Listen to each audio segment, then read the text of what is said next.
Good afternoon.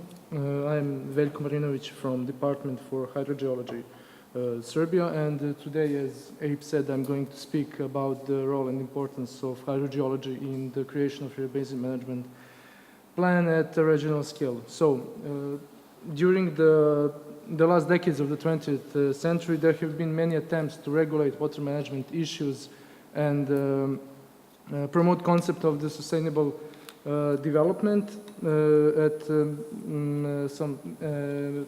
many levels.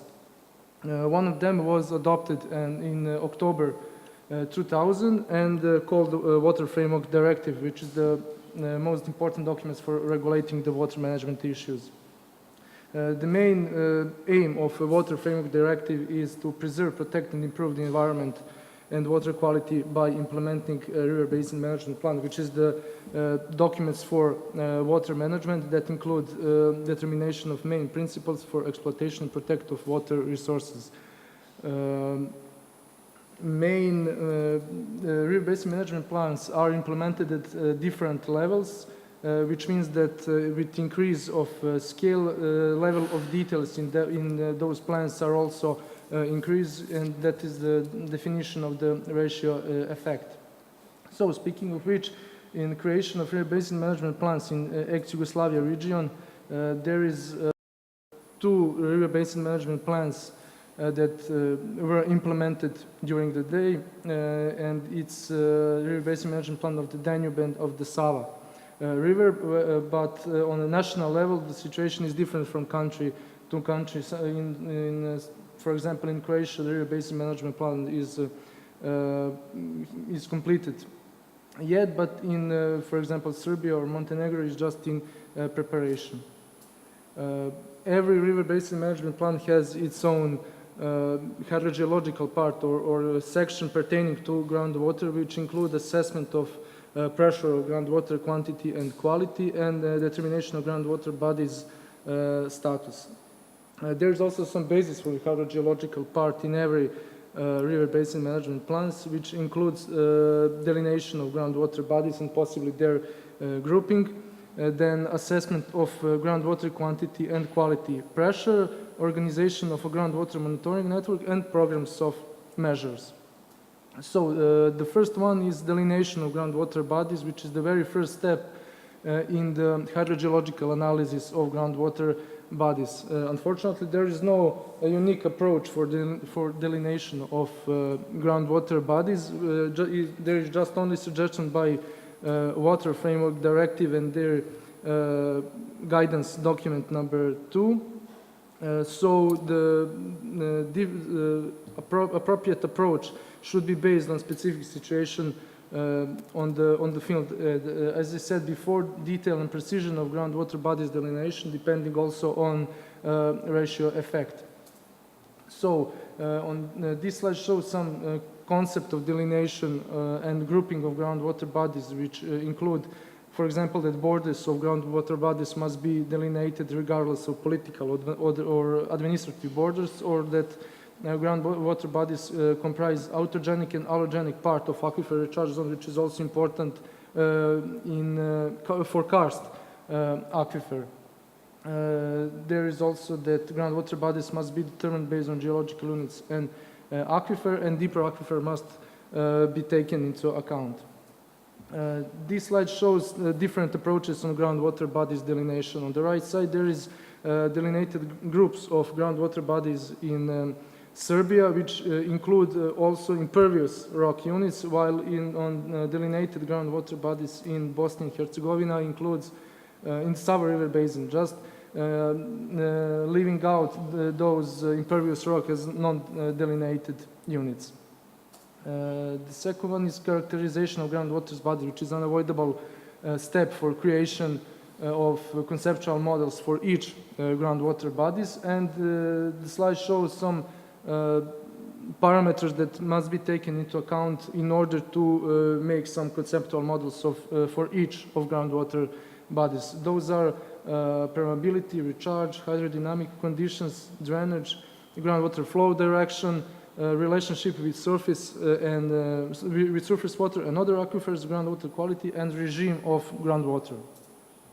One of the main goals of Water Framework Directive is to determine pressures on groundwater quantity and quality. So pressures on groundwater quantity are best estimated as a ratio of renewable or available groundwater reserves versus current extraction and demands of water-dependent ecosystem as total demands.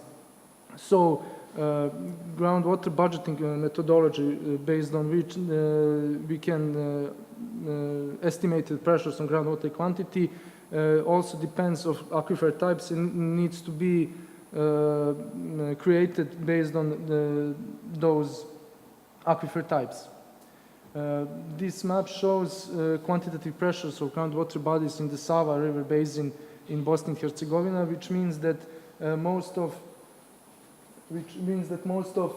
karst groundwater bodies are in no pressures category, while the intergranular one on the Sava alluvial and Una is in potentially under pressure category. Along with, as I said, along with groundwater quantity pressure, there is also groundwater quality pressure, and those pressures are based usually on groundwater vulnerability map, then groundwater hazard map based on diffuse and punctual pollutions, and which summarized gives groundwater risk map also in this case in Bosnia and Herzegovina based on diffuse and punctual pollutions. There is another example of groundwater quality pressure assessment, this time in Serbia, where groundwater vulnerability map also is overlapped with groundwater hazard map and gives groundwater risk map. So classification of groundwater bodies according pressures on groundwater quality can be based on comparison of the diffuse and punctual risk. So no risk, very low risk, and low risk as a risk category from risk map is make no pressure category, while moderate risk makes potentially under pressure category, and high risk and very high risk categories from risk map make under pressure category. Groundwater monitoring is one of the main goals of Water Framework Directive, which is also aimed to achieve or maintain a good status of groundwater. And groundwater monitoring is need to be established to prevent deterioration of groundwater status. Slide shows some of the type of monitoring and its surveillance or operational depending on current groundwater status, which means that if groundwater body status is good, then we have to establish surveillance monitoring, while otherwise will be established operational monitoring if groundwater status is bad or poor. If we don't have any information about status of groundwater or about aquifer types, then we need to establish exploratory monitoring, which after some period of time will give us reliable information while if we establish surveillance or operational monitoring network.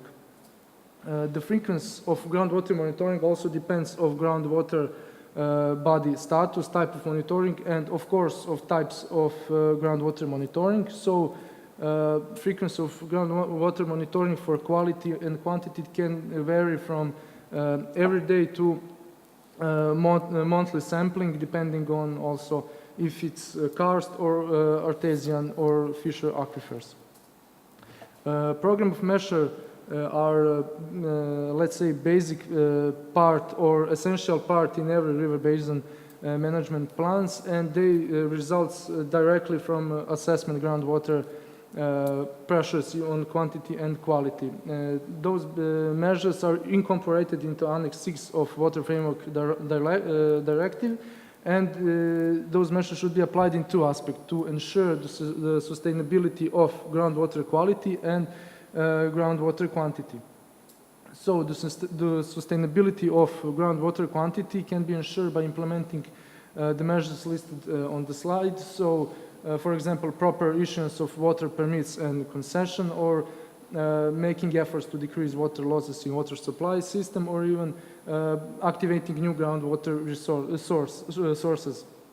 While the sustainability of groundwater quality can be ensured by implementing, for example, controlled treatment and the remediation measures for diffuse and punctual pollutions, or implementation of polluter pays principle, and so on. So, at the end, the main goal of applying this program of measures should be achieving or maintaining good qualitative and quantitative status of groundwater. And that is the main reason why highly corrected and professional, at first, professional hydrogeological study needs to be undertaken in every river basin management plans. That's it.